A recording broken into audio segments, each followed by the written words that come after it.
Start रखी हुई है, आप जाके सीरीज प्लेलिस्ट सेक्शन में देख सकते हैं। देखिए, D9 नमाज को दूसरा नाम है और इसे डिविजनल चार्ट्स कहते हैं। ठीक है, ये चार्ट्स बहुत बहुत इंपॉर्टेंट चार्ट होता है। जब आप किसी लोकल एस्ट्रोलॉजर के पास जाते हैं या मंदिर के पुजारी के पास जाते हैं, वो आपका D9 चार्ट नहीं देखते हैं। प्रोफेशनल एस्ट्रोलॉजर, मंझा हुआ एस्ट्रोलॉजर ही आपका D9 चार्ट देखता है। ठीक है, और D9 चार्ट जो होता है ये आपके विवाह कैसी जाएगी उसका मजबूत अध्ययन करता है। ठीक है, विवाह से संबंधित विषयों के विश्लेषण करने के लिए एक विशेष वर्ग कुंडली है जिसे हम D9 चार्ट कहते हैं। ये एक व्यक्ति के लिए, चाहे लड़का हो या लड़की, उससे स्वतंत्र रूप से भी आप देखा सकते हैं। D1 चार्ट नहीं है, अगर आप D9 चार्ट कंफर्म कर देता है। D9 चार्ट जो होती है कंफर्मेशन होती है कि विवाह चलेगी कि नहीं चलेगी। ठीक है ना, तो कुंडली मिलान में जब जाएं तो D9 चार्ट जरूर एनालिसिस करवाइए। अकेले भी D9 चार्ट आप एनालिसिस जरूर अपनी करवा के अपने पास रखें। ठीक है, देखिए इस D9 चार्ट में टोटल कितने घर होते हैं? 12 घर होते हैं, 12 भाव होते हैं। 1 2 3 4 5 6 7 8 9 10 11 12, ये 12 भाव होते हैं और हर एक भाव की विशेषता होती है। हर एक भाव कुछ विशेष चीज को दिखाता है।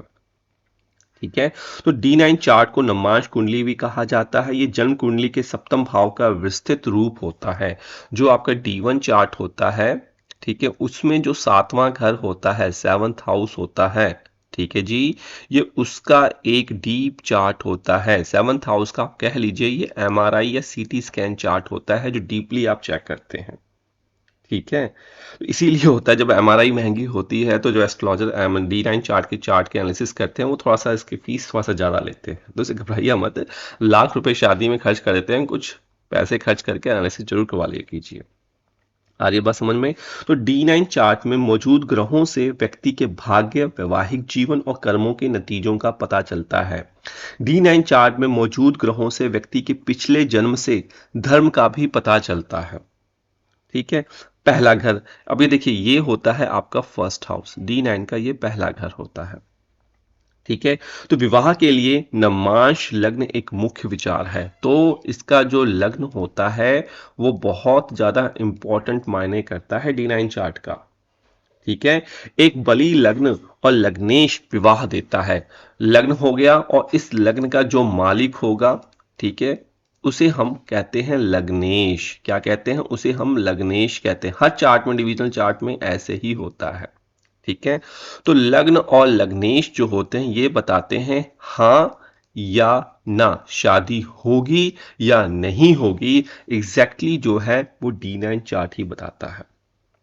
ठीक है, मैं एक टाइम पे एक घर को कवर कर रहा हूं, ज्यादा लंबा नहीं खींचूंगा, वीडियो शॉर्ट बनाऊंगा ताकि आप समझ में आए। ठीक है, तो D9 चार्ट में लग्न में मौजूद ग्रह जो होते हैं व्यक्ति के पैतृक संपत्ति और जीवन कर्म के कारण सर्वशक्तिमान के आशीर्वाद का भी पता चलता है। ठीक है, इसके चार्ट में ग्रहों के आधार पर व्यक्ति के स्वास्थ्य, आर्थिक स्थिति और पारिवारिक संबंधों का भी पता चलता है। ठीक है, इसलिए D9 चार्ट का जो लग्न है, ठीक है, और लग्नेश जो है उसका स्ट्रांग होना, बली होना, बली का मतलब होता है स्ट्रांग होना, बहुत ज्यादा जरूरी होता है। ठीक है, बात समझ में आ रही है? अब मैं इसको एग्जांपल से लेकर समझाता हूं। देखिए, आप हमारे साथ ज्वाइनस करके मेंबरशिप ले सकते हैं, हमें सपोर्ट कर सकते हैं। ठीक है, एक्सक्लूसिव वीडियोस जो होंगी एस्ट्रोलॉजी सीखने की, हालांकि मैं आपको बता रहा हूं वीडियोस फ्री में, लेकिन कुछ एक्सक्लूसिव वीडियोस होंगी आपके कहने पे, आपके रिक्वेस्ट पे आपके लिए बना के रख दी गई है। आप उन वीडियोस की मेंबरशिप लेके इसको एंजॉय कर सकते हैं और घर बैठे सीख सकते हैं, कहीं जाने की आवश्यकता नहीं है। चाहे वर्किंग है, नॉन वर्किंग है, ABCD आए या ना आए, लेकिन कुंडली पढ़ना आप सीख जाएंगे, चाहे आप किसी भी धर्म से ही क्यों ना हो।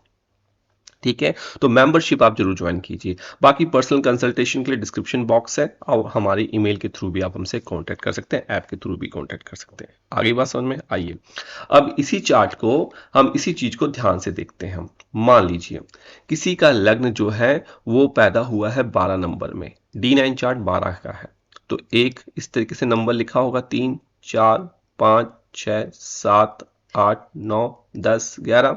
अब लग्न क्या हो गया? यहाँ पे लग्न हो गया यहाँ पे 12 नंबर।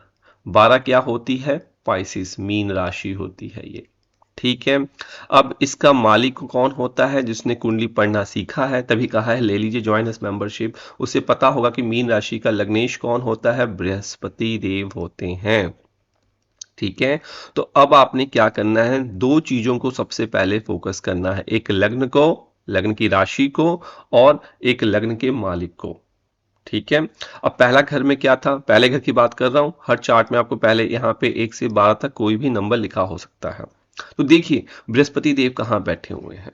अगर बृहस्पति देव इस चार्ट में मान के चलते हैं कि बृहस्पति देव बैठे हुए हैं कुंडली के 5वें घर पे, कहेंगे बहुत बढ़िया कि लग्न सपोर्ट कर रहा है, बृहस्पति सपोर्ट कर रहा है, लग्नेश प्रूव कर रहा है। या फिर बृहस्पति देव बैठे हों भाग्य भाव में, यहां भी कहेंगे कि बृहस्पति अच्छे बैठे हुए हैं। या फिर कुंडली के 10वें भाव में बैठा हो तब भी अच्छा कहेंगे, या केंद्र में बैठे हो तब भी कहेंगे सपोर्ट कर रहा है। लेकिन अगर यही लग्न कुंडली के 6ठे भाव में, कुंडली के 8वें भाव में, कुंडली के 12वें भाव में बैठा हो तो कहेंगे कि शादी लेट होगी। अभी डिनायल नहीं हो रही, शादी लेट होगी। ठीक है, ये समझिए आप। उसी प्रकार से हमने जो फोकस करना है वो क्या देखना है? हमने देखना है कि लग्न में क्या है। अगर लग्न में शुभ ग्रह बैठे हुए हैं कोई प्रॉब्लम नहीं। अगर लग्न में क्या नाम है 6, 8, 12 के मालिक, मान लीजिए 6ठे सूर्य बैठा हो, या फिर शुक्रदेव बैठा हो, या फिर 12वें भाव के मालिक शनिदेव बैठे हो, तो कहेंगे कि भाई लग्नेश जो लग्न है वो थोड़ा सा पीड़ा में है। ठीक है, शादी थोड़ी सी डिले हो सकती है। ठीक है, तो ये डिनायल यहां पे होता है, यहां पे हाँ या ना की स्थिति होती है। लेकिन अगर लग्न और लग्नेश, ठीक है, लग्न और लग्नेश दोनों ही पीड़ा में हो, ठीक है, मान लीजिए यहाँ 12 है, राहु बैठ जाए, केतु बैठ जाए, लग्नेश जाके 6, 8, 12 के साथ संबंध बना ले, या शनिदेव बैठ जाए, पीड़ा करते हैं, इसे मैलिफाइड कर लें, ग्रहण लगा दें, ठीक है, ये पाप कत्री में फंस जाए, तो शादी होती ही नहीं है उसके इसमें, जब तक शुभ दृष्टि नहीं पड़ती, जब तक आप प्रॉपर रेमेडी नहीं करते हैं। आगे बात समझ में? तो विवाह के लिए नवमांश लग्न एक मुख्य विचार है।